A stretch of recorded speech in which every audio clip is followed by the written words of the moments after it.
subscribe and press the bell icon to never miss any update.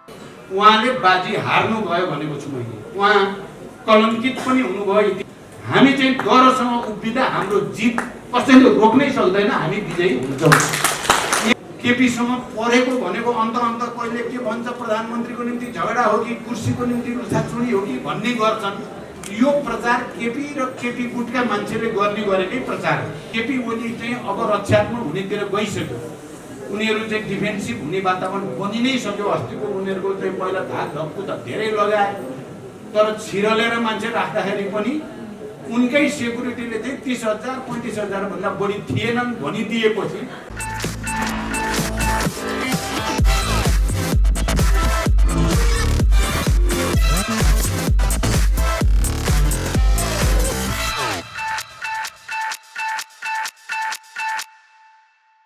हाम्रो तर्फबाट, पार्टीको र हाम्रो नेतृत्वको तर्फबाट, शिक्षा मन्त्रालयको तर्फबाट यी सबै विषयहरूमा सकारात्मक ढङ्गले प्रतिवेदन तयार पार्ने र त्यसलाई प्रक्रिया पुर्याएर थुप्रै कुराहरू अर्थ मन्त्रालयको स्वीकृति समेत लिएर क्याबिनेटमा पुर्याइएका छन् यी सबै विषयहरू।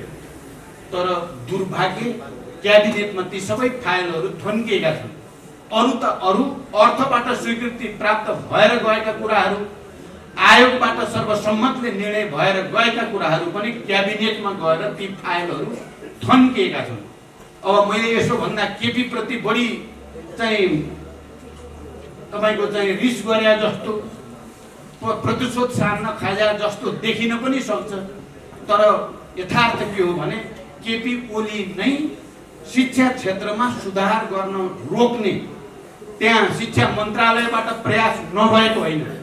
अहिले भर्खरै शिक्षा मन्त्री गिरिराजमणि पोखरेल जो अहिले अब निवर्तमान हुनुभयो, उहाँको तर्फबाट पनि हामीले पटक पटक उहाँलाई सुझाव दिएको, हामीले त्यसको निम्ति मेहनत गरेको र ती सबै सेवा सुविधासँग सम्बन्धित कुराहरू, हक अधिकारसँग सम्बन्धित कुराहरू हुन्, यो सबैमा सकारात्मक र रचनात्मक ढङ्गले सुझावहरू, प्रतिवेदनहरू प्रस्तुत गरिएका छन्। यो पाटो पनि दिमागमा राखिराख्न म तपाईँ सबैलाई हार्दिक अनुरोध गर्न चाहन्छु। केही गरेनन्, वास्तै गरेनन् भन्ने कुरा होइन। र म के भन्न सक्छु भने अब अहिले हामी प्रतिगमनका विरुद्ध जो लडाईँ लडिराखेका छौँ, प्रतिक्रान्तिका विरुद्ध, सङ्घीय लोकतान्त्रिक गणतन्त्रका विरुद्ध जो प्रहार भएको छ र त्यसलाई परास्त गर्नको लागि हामी जो मैदानमा उत्रेका छौँ, फेरि एकचोटि म के भन्न सक्छु भने ती हामीले नै हाम्रै नेतृत्वको सरकार भएको बेलामा हाम्रै शिक्षा मन्त्रालयबाट प्रस्तुत गरिएका सबै प्रतिवेदनहरू, सुझावहरू चाहिँ यो प्रतिगमन परास्त गरेपछि कार्यान्वयन हुनेछन्, यो विश्वास म तपाईँलाई दिलाउन चाहन्छु। किनकि ती हामीले नै प्रस्तुत गरेका सुझावहरू हुन्, हामीले नै निर्णय गरेका कुराहरू हुन्, जसलाई केपी ओलीले फाइल क्याबिनेटमा थन्क्याएर त्यसलाई रोकेको छन्। तिनलाई चाहिँ हामी फुकाउनेछौँ। यो कुरा। दोस्रो कुरा, तपाईँहरूले यहाँ उठाउनु भएको शिक्षक सङ्गठन, एकीकृत अखिल नेपाल शिक्षक सङ्गठन, मलाई राम्रोसँग थाहा छ शिक्षक सङ्गठन सम्बन्धी। मैले पटक पटक हिजो युद्धको क्रममा, युद्धको तयारीको क्रममा पनि, जनयुद्धको 10 वर्षको क्रममा पनि, जनआन्दोलनको 19 दिने ऐतिहासिक जनआन्दोलनको क्रममा पनि, विस्तृत शान्ति सम्झौता र अनि संविधान सभाको निर्वाचन प्रक्रियासँग पनि म तपाईँ शिक्षक साथीहरू, तपाईँ शिक्षक सङ्गठनका पदाधिकारी र शिक्षक मोर्चामा क्रियाशील साथीहरूसँग मेरो लगातार अन्तर्क्रिया छ। म हरेक पटक मैले तपाईँहरूलाई अपिल गरेको छु, तपाईँहरूलाई मैले अनुरोध गरेको छु। तपाईँहरूको हातमा छ है पार्टीको आन्दोलनको, यो देशको भविष्य पनि। तपाईँहरूले जनतालाई कसरी प्रशिक्षित गर्नुहुन्छ, तपाईँ आफै विचारलाई कसरी बुझ्नुहुन्छ, त्यसले यो देशको भाग्य भविष्यलाई निर्धारण गर्नेमा ठुलो हात तपाईँहरूको छ भनेर मैले अपिल गर्ने गरेको छु, मैले अनुरोध गर्ने गरेको छु। र तपाईँहरूले पार्टीले सोचेको भन्दा एक कदम अगाडि बढेर, पछाडि होइन, शिक्षकहरूले, यही शिक्षक सङ्गठनले, तपाईँहरूले चाहिँ एक कदम अगाडि बढेर आफ्नो भूमिका पुरा गर्नुभएको ऐतिहासिक तथ्यसँग म राम्रोसँग विज्ञ छु, मलाई जानकारी छ। तपाईँहरूले धेरै गर्नुभएको छ, तर तपाईँहरूको निम्ति राज्यले जति गर्नुपर्ने त्यति गरेको छैन। अहिले पनि तपाईले यहाँ उठाउनु भयो यो शिक्षक मोर्चा भनेको वैचारिक राजनीतिक पनि छ र पेशागत पनि छ। यसको पेशागत हक हितको रक्षा गर्ने दायित्वसँग पनि यो सम्बन्धित छ र देशको समग्र विचार राजनीति र ओरिएन्टेसन देशलाई कस्तो दिने भन्ने कुरासँग पनि यसको रिलेसन छ। यो साँचो कुरा हो। र पार्टी एकता भइसकेपछि र जनसङ्गठनहरूको पनि एकता गर्ने प्रक्रियामा सबभन्दा धेरै केपी ओलीसँग बहस भयो कुनै मोर्चाको विषयमा भने त्यो शिक्षक मोर्चा नै हो। यो कुरा सायद तपाईहरुलाई धेरै जानकारी छैन। त्यो पार्टी केन्द्रमा भएको सबै कुरा हामीले हिजोको परिस्थितिमा सबै भन्न सम्भव पनि थिएन र सबभन्दा धेरै विवाद भयो। शिक्षकहरूलाई विचार र राजनीतिबाट अलग राख्नुपर्ने हुन्छ। शिक्षकहरूको संगठन भनेर त्यस्तो औपचारिक बनाउन हुँदैन। शिक्षकहरूलाई पार्टीको कुनै पदमा राख्न हुँदैन भन्ने सोचका प्रवक्ता चाहिँ केपी ओली नै हो। उहाँ त्यसको प्रवक्ता हो। तर त्यो अहिले आएर प्रमाणित के भयो भने त्यो ठगीको वाला कुरा थियो। त्यो उहाँको साँच्चै कुरा थियो भने अहिले केन्द्रीय समितिमा जो भर्ती उहाँले गर्नु भएको छ, अघि माधवजीले भन्नुभयो म्यागी प्रहरी भर्ती गरे जस्तो गरी उहाँले गरेकोमा त थुप्रै शिक्षक लगेर केन्द्रीय समितिमा राख्नु भएको छ। त्यसकारण हिजो किन रहेछ त म अहिले के ठान्छु भने तपाई शिक्षकहरू प्रगतिशील विचारका, कम्युनिस्ट विचारका, क्रान्तिकारी विचारका बाहर हुनुहुन्छ भन्ने कुरा केपी ओलीलाई थाहा छ।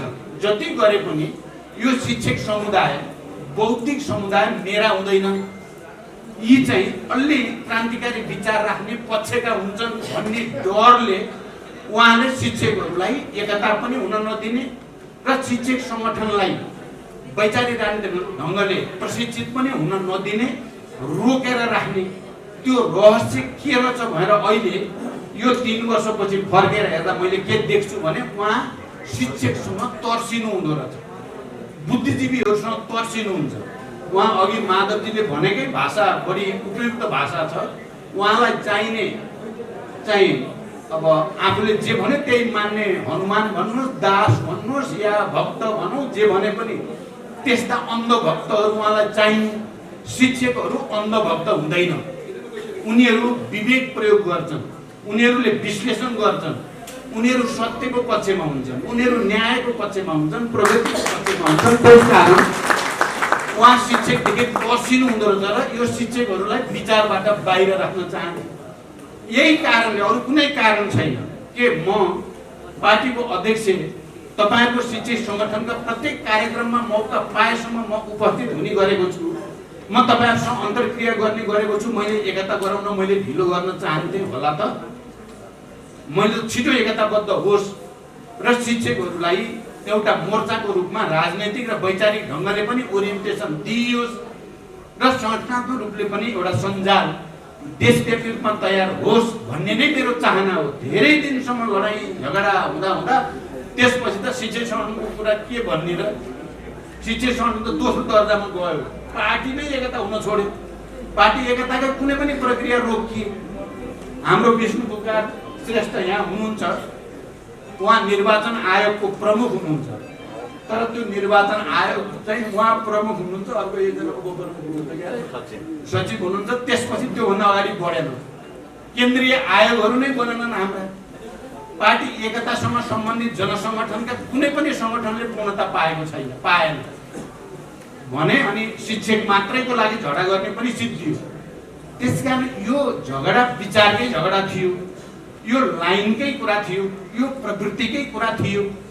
त्यसकारण त्यो प्रवृत्तिको लडाई अगाडि आउनु थियो, आयो। गलत प्रवृत्ति एक्सपोज हुनु थियो, भयो। मैले सधैँ भन्ने गरेको छु, केपीजीले जसरी प्रतिगमन गर्ने र संविधानलाई कुल्चिने काम गर्नुभयो, प्रतिक्रान्तिको वकालत गर्न थाल्नुभयो, उहाँले बाजी हार्नुभयो भनेको छु मैले। उहाँ कलङ्कित पनि हुनुभयो इतिहासमा र उहाँले जित्ने कुनै सम्भावना छैन।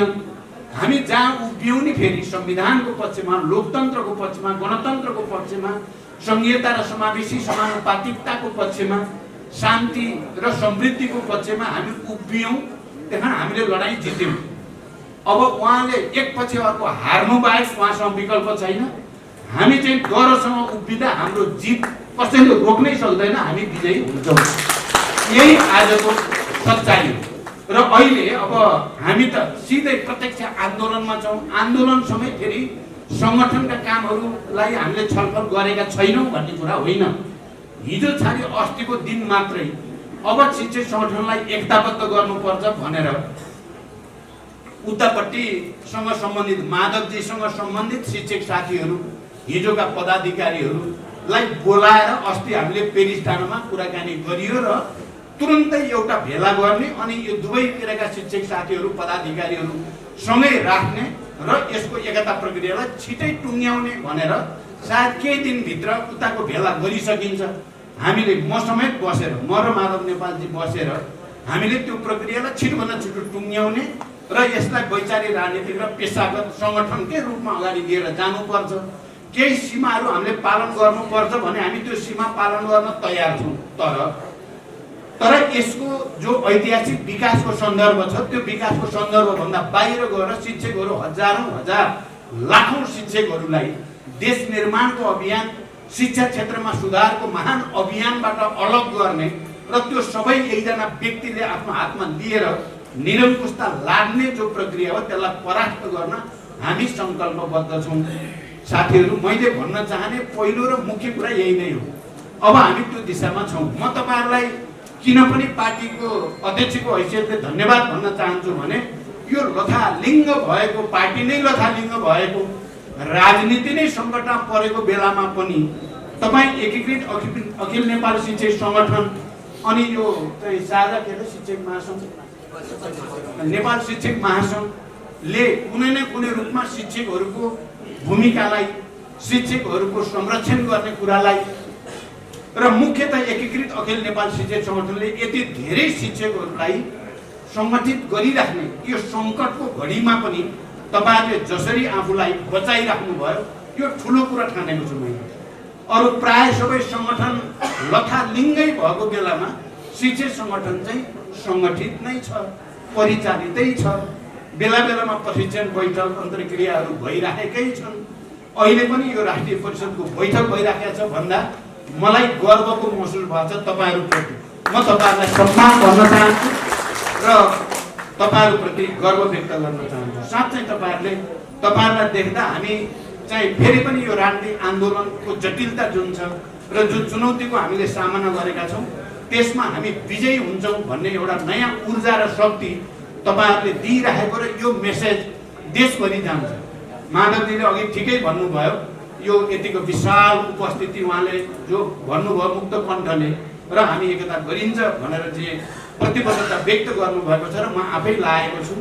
अब झन् यसलाई एकीकृत साँचो अर्थमा एकीकृत गरिसकेपछि यो सङ्गठन देशको जनसङ्गठनहरूमध्ये ट्रेड युनियन मध्ये सबभन्दा शक्तिशाली ट्रेड युनियन हुनेछ, सङ्गठन हुनेछ र यसले देशको राजनीतिमा कतै कसैले बदमासी गर्न खोज्यो भने त्यसका विरुद्ध खबरदारी गर्ने एउटा यस्तो अजय शक्ति यो बन्नेछ भन्ने विश्वास पनि म व्यक्त गर्न चाहन्छु।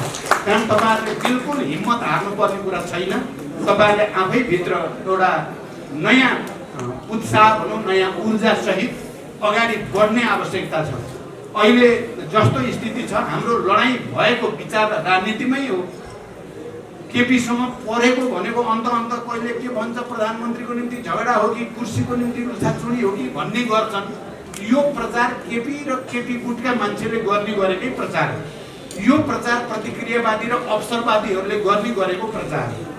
हामी पथको निम्ति होइन, हामी विचारको निम्ति, सिद्धान्तको निम्ति, सिस्टमको निम्ति, प्रणालीको निम्ति हाम्रो लडाइँ हो। सुरुदेखि परेको केमा हो त? किनभने पार्टी भनेको आन्दोलन भनेको एउटा त विचारद्वारा निर्देशित हुन्छ, निश्चित विचार र राजनीतिक कार्यदिशाद्वारा निर्देशित हुन्छ पार्टी। हामीसँग अहिले त्यो निश्चित विचार र राजनीतिक कार्यदिशा भनेको चाहिँ राजनीतिक प्रतिवेदन हो। राजनीतिक प्रतिवेदन नै यति बेला पार्टीलाई एकीकृत गर्ने, पार्टीको राजनीतिक सोचलाई दिशा निर्देश गर्ने एकमात्र दस्तावेज भनेको हाम्रो राजनीतिक प्रतिवेदन हो। तर त्यो राजनीतिक प्रतिवेदनमा मार्क्सवाद लेनिनवादको बारेमा, पार्टीको तात्कालिक राजनीतिक कार्यदिशा समाजवाद उन्मुख जनताको जनवादको बारेमा अनि हिजोको एमाले को बहुदलीय जनवाद, जनताको बहुदलीय जनवाद र मदन भण्डारीको भूमिकाको बारेमा, अनि हिजोको जनयुद्ध, माओवादी जनयुद्ध र माओवादी आन्दोलन र प्रचण्डको भूमिकाको बारेमा राजनीतिक प्रतिवेदनमा बडो प्रष्टसँगै लेखिएको छ र आउने महाधिवेशन हामी कसरी जाने भन्ने कुरा पनि लेखिएको छ। ठिक त्यही राजनीतिक विचार र कार्यदिशामाथि नै केपीले पार्टी एकता भएदेखि नै प्रहार गरेपछि हाम्रो संघर्षको सुरुवात त्यही बिन्दुबाट भएको हो। यसमा दुविधामा पर्नुपर्ने के होला भन्नुपर्ने केही कारण छैन। मैले त पार्टी एकता बचाउन, त्यो राजनीतिक प्रतिवेदन र हाम्रो विधानमा गरिएको व्यवस्थालाई बचाउनको लागि त बरु पद छोड्दै हिँडे हो। मैले त तपाईहरुले देख्नु प्रधानमन्त्री नै बरु चाहिँ 5 वर्ष खानुहोस् बराबरी भए पनि म छोड्दिन्छु, मलाई पार्टी चलाउन दिए पुग्छ भन्ने मान्छे हो। म पार्टीमा दुःख गर्छु देशभरि भन्दा पनि सुख नपाएको मान्छे हो नि म। अनि पदको निम्ति झगडा गरेको भन्ने त यो आन्दोलनलाई, हाम्रो विचारलाई, हाम्रो संगठनलाई बदनाम गर्ने नियोजित षड्यन्त्रको द्योतक हो। यो कुरा तपाईं शिक्षक साथीहरूले बुझ्न जरुरी छ र बुझाउन पनि जरुरी छ, अरूलाई बुझाउन पनि जरुरी छ। किनकि यो प्रतिक्रान्ति गर्नको लागि क्रान्तिकारी विचारलाई भुत्ते बनाइदिने, क्रान्तिकारी विचारलाई निस्तेज गरिदिने, क्रान्तिकारी नेतृत्वलाई कसरी सकिन्छ बदनाम गरिदिने, जति धेरै बदनाम गर्न सक्यो क्रान्तिकारी नेतृत्वलाई त्यति प्रतिक्रान्तिको आधार बन्दै जान्छ।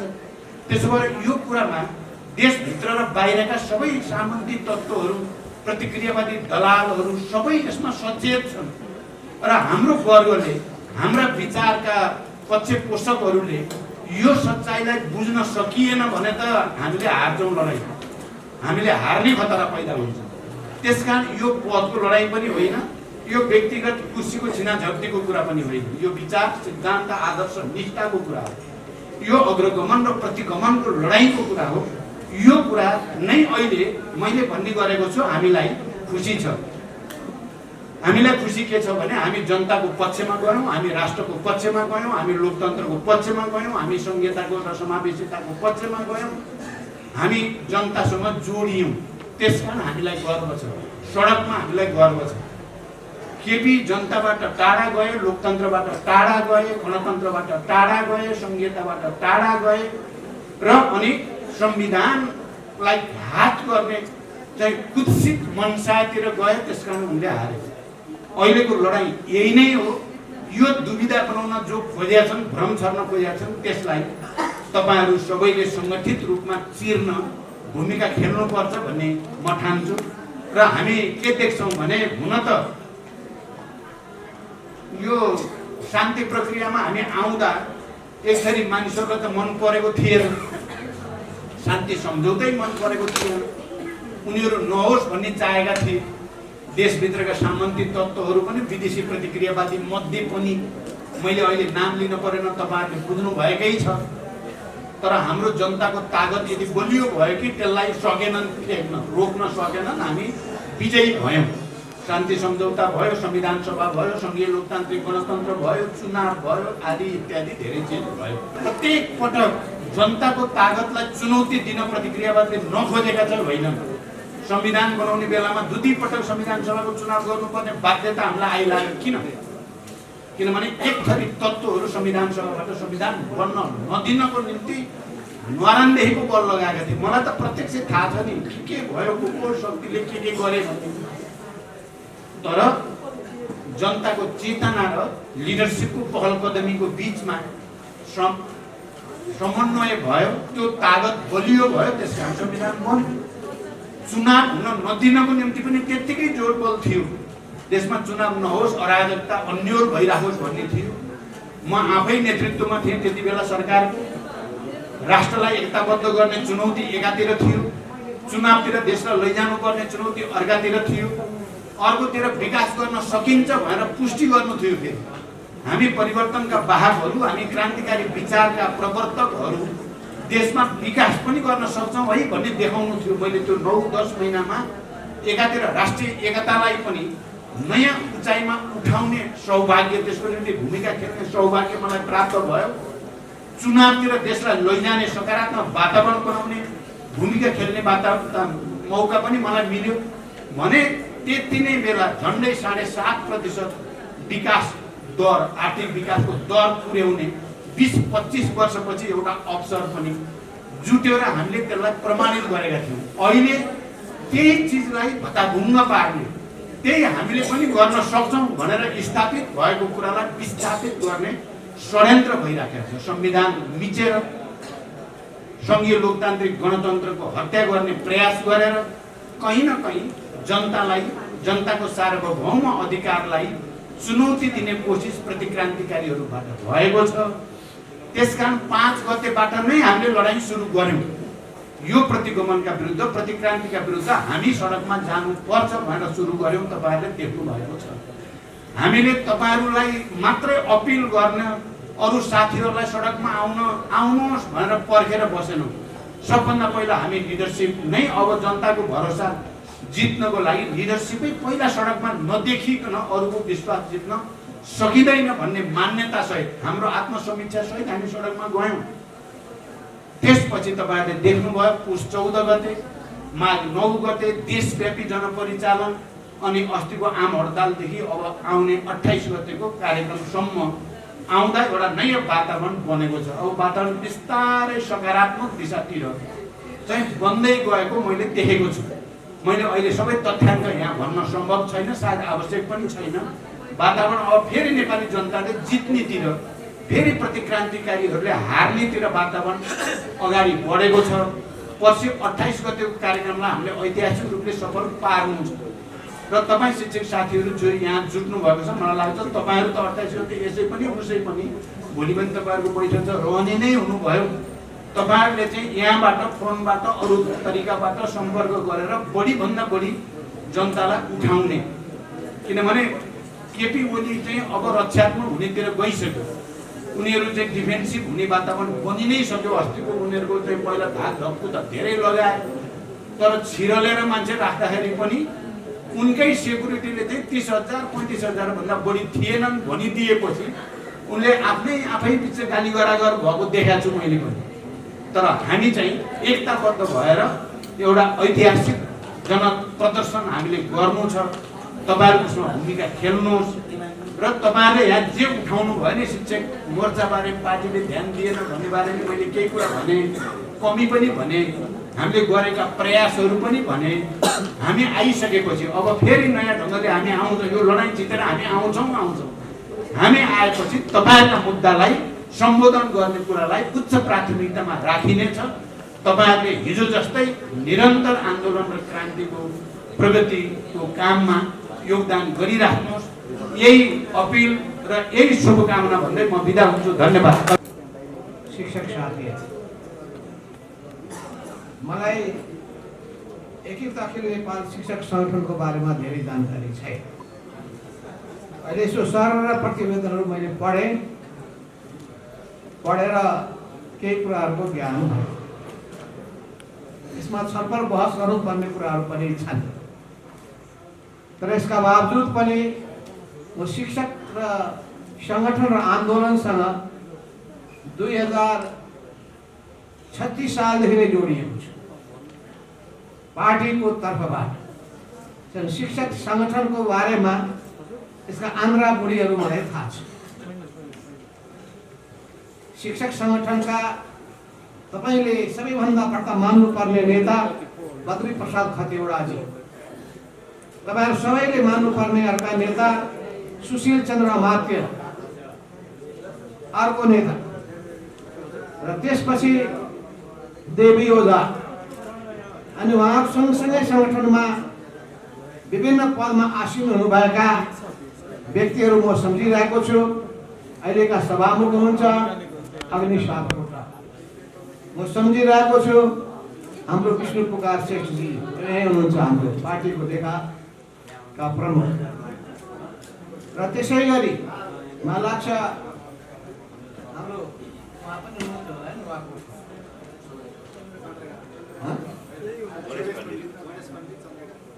आदि इत्यादि नेताहरू मैले केही नाम मात्रै चर्चा गरेको छु।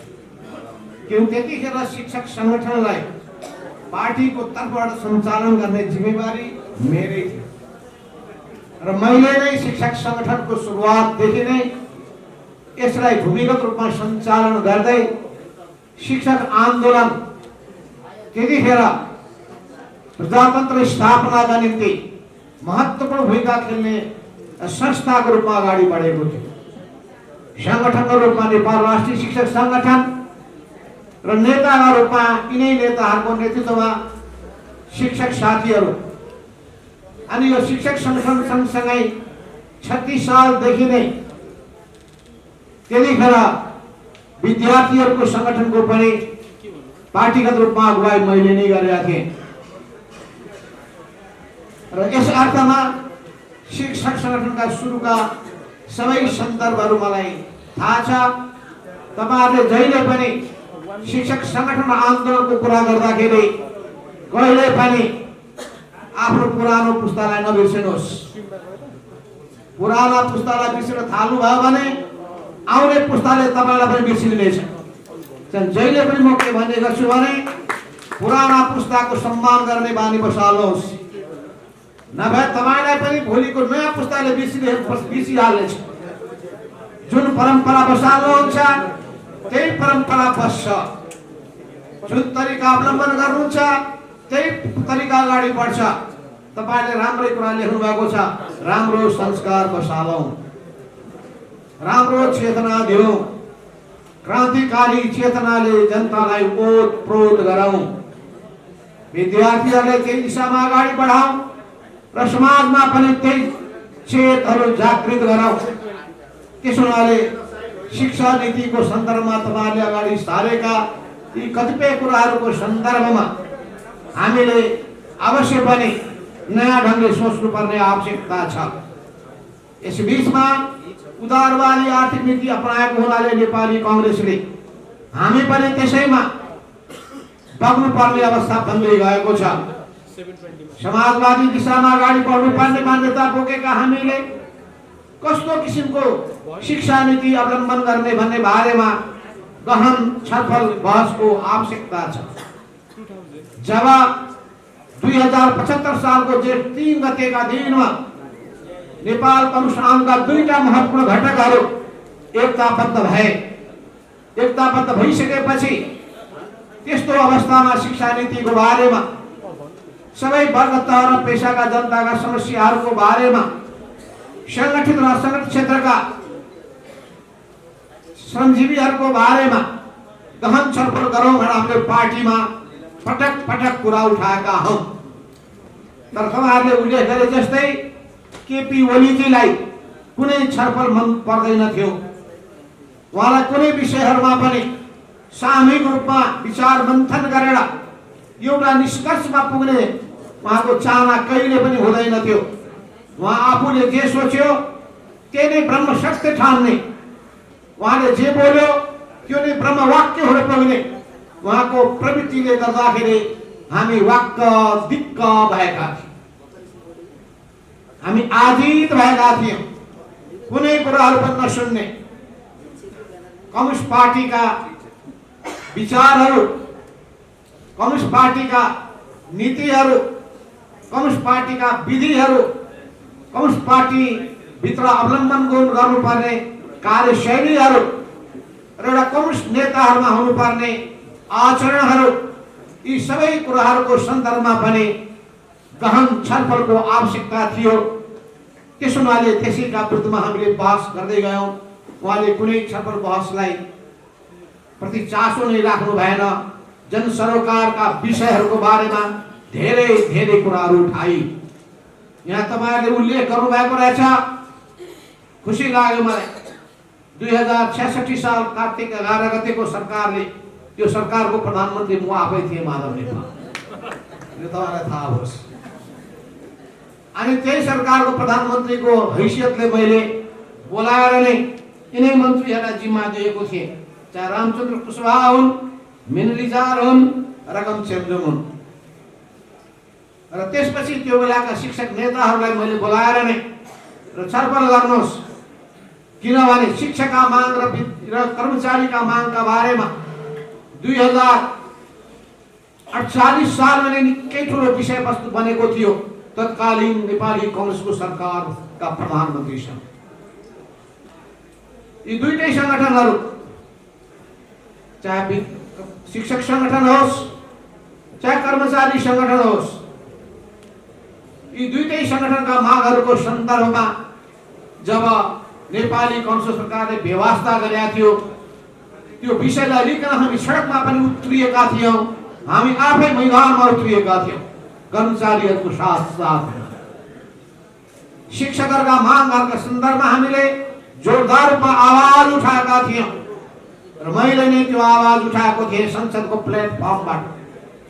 र म प्रधानमन्त्री भइसकेपछि त्यस सन्दर्भमा सहमति भएको मलाई सुनाउनु भयो। बडो ऐतिहासिक सहमति भएको थियो।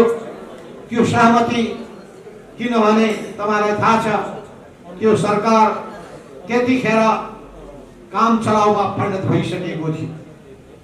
आज नयाँ प्रधानमन्त्री आउने हुन् कि भोलि आउने हुन् कि भन्दा प्रधानमन्त्रीको रेसमा धेरैचोटि त्यहाँ मतदानको प्रक्रिया र यी सबै प्रक्रिया अगाडि बढ्दा पनि त्यसले प्रधानमन्त्री दिन सकेको थिएन।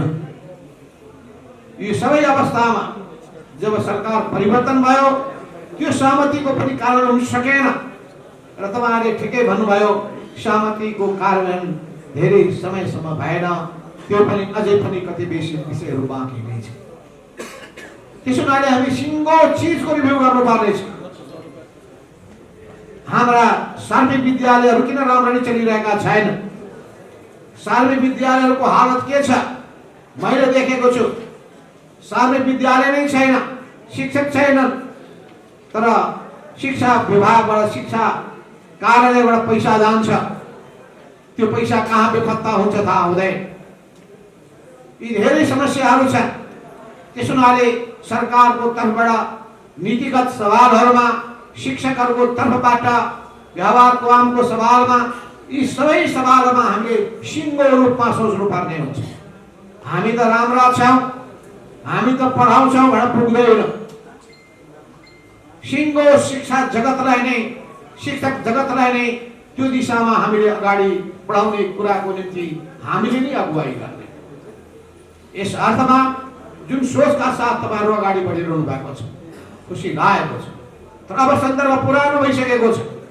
अब यो एकीकृत अखिल नेपाल शिक्षक संगठनको समय भएन। अब पुरानो एमाले पनि सिद्धिसक्यो, पुरानो माओवादी पनि सिद्धिसक्यो। अब इतिहासका विषय भइसकेका छन्।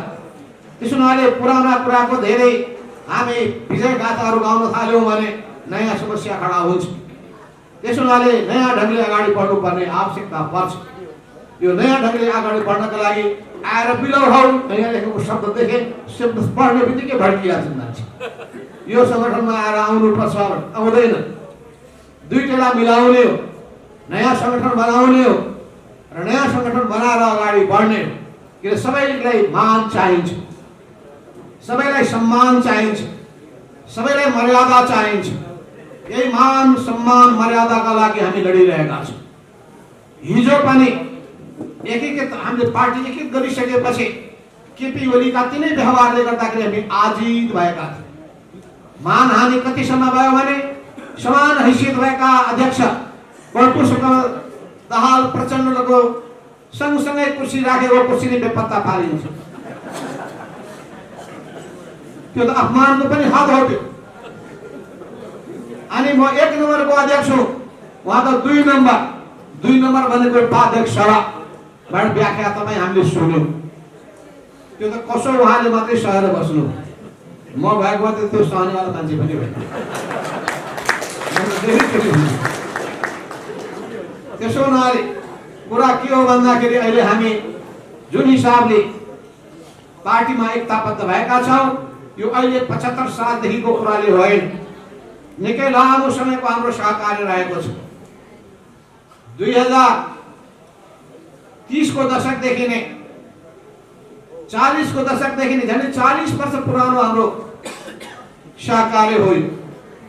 त्यही सहकार्यको सिलसिलामा मैले त पुरानो कागज पनि फेला पारेछु। 2063 सालमा त्यतिखेर बानेश्वरमा बसेको बैठक पछिका जम्मै कागजको रहेछ। अस्ति खोज्दा त पनि फेला परेछ। मोहन वैद्यजी सहित हामी बसेर सबै बसेको छलफलहरू अनि त्यसपछि पटक पटक भएको पार्टी एकताको निम्ति गर्ने प्रक्रियाको बारेमा, सहकार्यको बारेमा पनि रहेछ। त्यो इतिहासका पाठहरू हामी सबै अब हाम्रो उमेर पनि अब बिस्तारै बढ्दै गइरहेछ। हुन त यसो हेर्दाखेरि नौजवान जस्तै देखिन्छौँ हामी। मेचीदेखि महाकालीसम्म कुदेको देख्दा तपाईँलाई पनि अचम्मै लाग्छ होला। भन्छन् पनि आजभन्दा 40 वर्ष पहिले उस्तै कुद्नुहुन्थ्यो, अहिले पनि उत्तिकै कुद्नुहुन्छ। अब गर्नु के, केपी ओलीले कुदाइदिइहाल्यो। त्यसो हुनाले अब हामीले अब धेरै कुद्ने होइन, यो कुद्ने जिम्मेवारी तपाईँहरूको काममा आउनेछ। अब नयाँ पुस्ताले अगाडि बढ्नुपर्ने हुन्छ। नयाँ पुस्ताले त्यो अभिवारा बोक्नु पर्दछ, तर त्यस्तै क्रान्तिकारी चिन्तनका साथ, क्रान्तिकारी जोशका साथ, अत्यन्तै ठुलो सक्रियताका साथ, आराम होइन मेहनत, यसको मतलब आराम नगर्नुहोस् भन्न खोजेको होइन, तर कामको अगाडि आरामको अर्थ हुँदैन। मिसनको अगाडि एक लक्ष्य दृष्टिकोण हुनुपर्छ। एक लक्ष्य दृष्टिकोण एकतिर सोचेको छ भने त्यसलाई पुरा सम्पन्न गरी छाड्ने। अर्जुनको जस्तो दृष्टि थियो, त्यस्तै दृष्टिका साथ अगाडि बढ्न सक्नुपर्दछ, अनि मात्रै हामी कुनै पनि क्षेत्रमा सफल हुन सक्दछ। अहिले समय छैन, तपाईँहरूको उपस्थिति विशाल छ, तर हामीसँग समय नभएको हुनाले छोटोमा बोलेर जानुपर्नेछ। कमर प्रचण्डले भन्दै हुनुहुन्थ्यो 10 मिनट बोलौँ न हामी दुवैजना भन्नुहुन्थ्यो। वास्तवमा अब जरुरी पनि छ छोटोमा गर्ने। यसबारेमा हामी छलफल गर्दैछौँ कि प्रमुख अतिथि आइसकेपछि कार्यक्रम सुरु गर्ने चलन पनि फेर्नुपर्छ। आसन ग्रहण गरेर अर्को घडी हेऱ्यो 15 मिनट। म टिकापुरमा जाँदाखेरि 2 घण्टा 45 मिनटसम्म आसन ग्रहण भएको थियो। 2 घण्टा 45 मिनटसम्म आसन ग्रहण भइसकेपछि मैले भने आजको दिन आसन ग्रहणको दिन गर्नुहोस्, भोलिको दिन बोल्नेको दिन राख्नुहोस्। त्यसपछि टिकापुरबाट जब म धनगढीमा गएँ, त्यहाँ 45 मिनट लागेछ आसन ग्रहणमा। यस्तो हाम्रो बानी छ। प्रत्येकले बोल्दाखेरि अझ म भन्नेवाला थिएँ हाम्रो स्वागत भाषण गर्ने कमरेडलाई, तपाईँले त छोड्नु भएको छ, कतिवटा विद्यालयकाबाट आउनु भएको छ त्यो पनि भन्दै हुन्छ, कतिवटा नगरपालिका, कतिवटा गाउँपालिका, यो सबै भन्दै होइन, एकैचोटि भन्दै हुन्छ।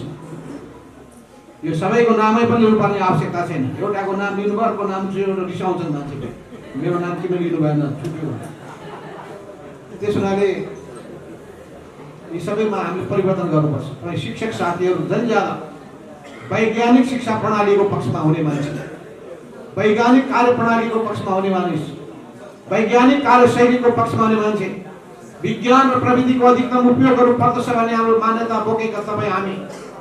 अब हामीले पुरानो शैलीबाट भन्दाखेरि सामन्तवादका विरुद्धमा लड्यौँ पछाड्यौँ भन्ने, तरै पुरानै हामी लिखमा हिँडिरहने बानी कामै राखेको छ। यो सबै परिवर्तन गर्नुपर्छ। अहिले हामी लागेका छौँ केपी ओलीको प्रतिगमनका विरुद्धको सङ्घर्ष, संविधान मिच्ने उनका कदमका विरुद्धमा, र संविधान मासेर उनले संवैधानिक शासनलाई जसरी चुनौती दिएका छन्, यसले हाम्रो सबै आजसम्म प्राप्त गरेका उपलब्धिहरू तहस नहस हुने खतरा बढेको छ। त्यसो हुँदा ती सबै उपलब्धिहरू जोगाउने कुराको पक्षमा हामी जुधिरहेका छौँ। यो लडाइँ केपी ओली र हाम्रो बिचको निजी लडाइँ होइन। यो सिर्फ दुईटा त्यो पार्टीभित्रका पनि लडाइँ मात्रै पनि होइन, यो नेपाल कम्युनिस्ट पार्टीभित्रको अन्तर्द्वन्द्व मात्र होइन। यो संविधानलाई सम्मान गर्ने र संविधानलाई छतपिछत बनाउन चाहने बिचको लडाइँ हो। यो लोकतन्त्रलाई बलियो बनाउने र लोकतन्त्रलाई कमजोर बनाउने बिचको लडाइँ हो। यो गणतन्त्रलाई सुदृढ बनाउन चाहने र गणतन्त्रका उपलब्धिलाई समाप्त पार्न चाहने बिचको लडाइँ हो।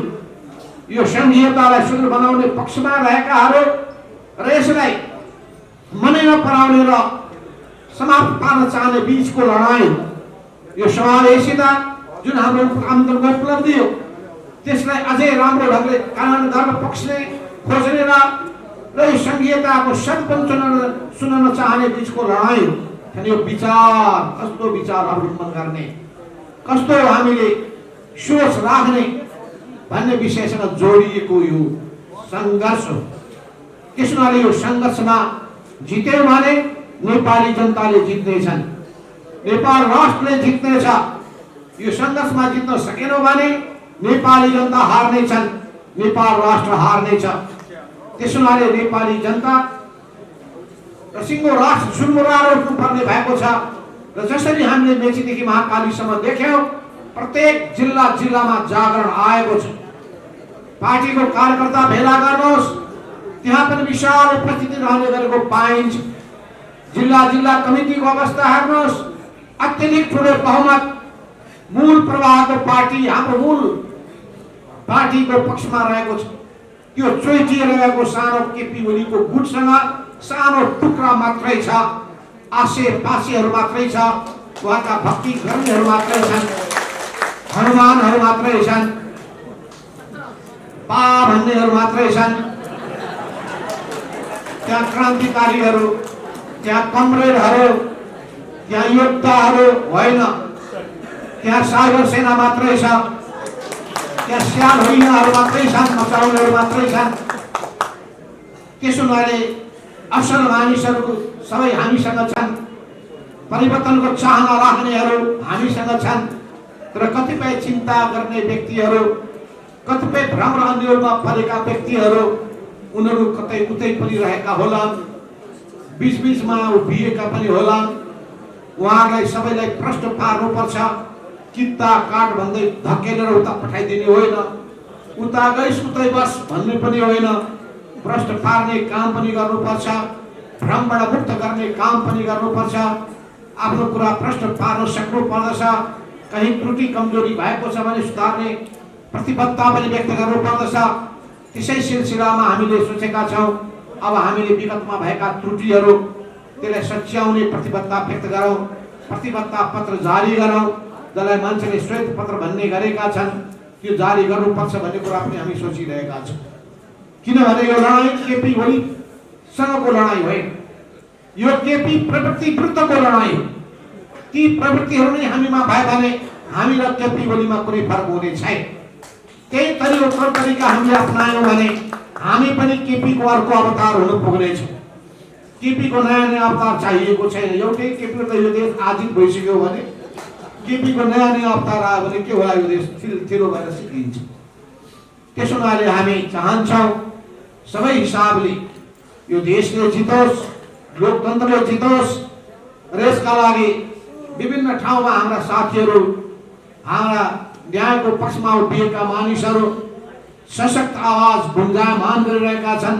नागरिक समाजको रूपमा होस्, बौद्धिक समुदायको रूपमा होस्, र त्यसै गरी चाहे त्यो तपाईँ देखिनुहुन्छ सर्वोच्च अदालतमा होस्, चाहे त्यो निर्वाचन आयोगमा होस्, कुराहरू बहसहरू चलिरहेका छन्। हामीलाई विश्वास छ संविधान कानुन बमोजिम नै दुनियाँले हेर्दाखेरि पनि राम्रो गर्यो भनेर त्यो ठान्ने ढङ्गले नै अवश्य पनि फैसला होला। कसैले पनि यो संविधान कानुनलाई उल्लङ्घन गरेर काम गरियो भनेर भन्ने अवस्था पक्कै पनि नहोला। कुरा प्रश्न के छ भने 441 भनिएको 434 जनाको 33 जनाको 433 जनाको केन्द्रीय कमिटीमा झन्डै 300 को हाराहारीका केन्द्रीय कमिटीका सदस्यहरू हाम्रो साथमा छन्। केपी ओलीसँग 100-120 जना भन्दा बढी केन्द्रीय सदस्यहरू छैनन्। त्यस्तो अवस्थामा त्यो चुइटिएको समूह पार्टीको मूल समूह हुन सक्ने कुरै भएन। त्यसमा पनि केपी ओलीलाई हामीले अध्यक्ष पद निकाली पनि सकेका छौँ, पार्टीको साधारण सदस्यताबाट पनि बर्खास्त गरिसकेका छौँ।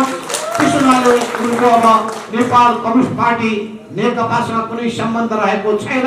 उनलाई खोल्ने रहन्छ भने नेकपा मन परेको छ भने नेकपा ओली गुट भनेर खोले हुन्छ, नेकपा मन परेको छैन भने त्यसलाई अर्कै समाजवादी जनवादी ओलीवादी समूह खोले पनि हुन्छ।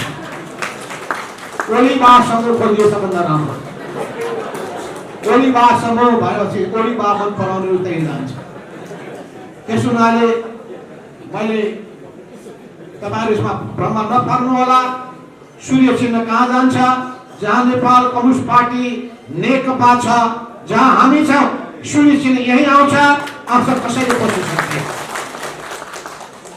त्यसो हुनाले यो मूल पार्टीलाई कसैले माइनस गरेर अनि केपी ओलीले चुनाव गराउला भन्ने ठानेका छन् भने यो भ्रम नपाल्दा हुन्छ।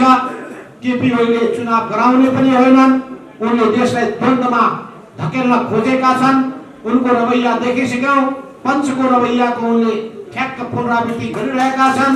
पञ्च र्यालीको आयोजना गरेका थिए र पञ्च र्यालीको स्याहार होइन तपाईँ सुनिरहनु भएको छ, त्यसको कुनै अर्थ छैन। उनीहरूले 3 लाख मान्छे उतार्छु भनेकोमा झन्डै 20-25 हजार मान्छे भन्दा बढ्ता आएका रहेनछन्।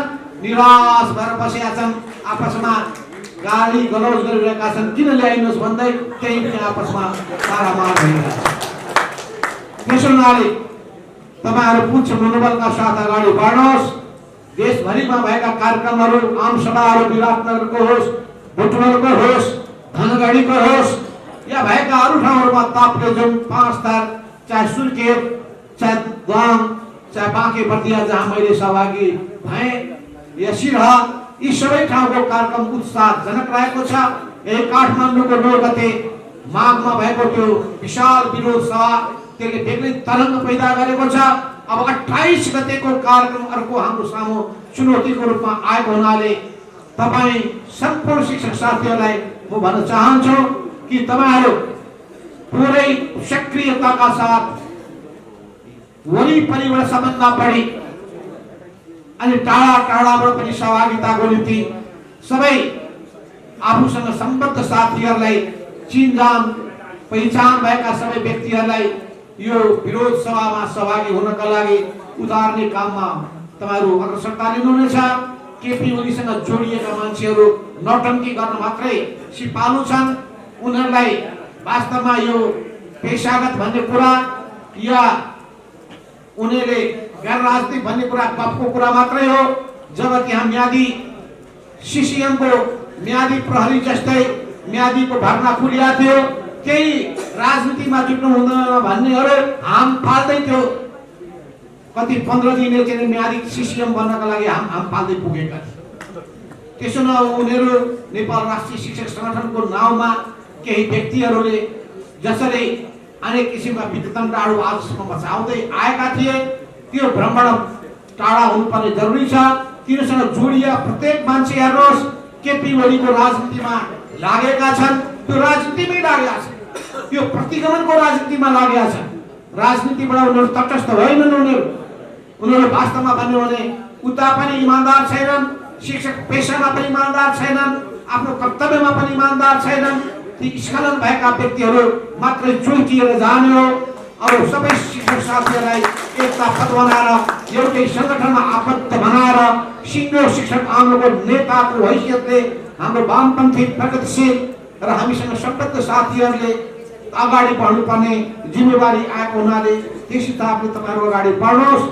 तपाईको यो प्रथम राष्ट्रिय परिषद सबै हिसाबले सफल हुन सकोस्, यही शुभकामना व्यक्त गर्दै म आफ्नो मनलाई यही टुङ्ग्याउन चाहन्छु। हस्त धन्यवाद।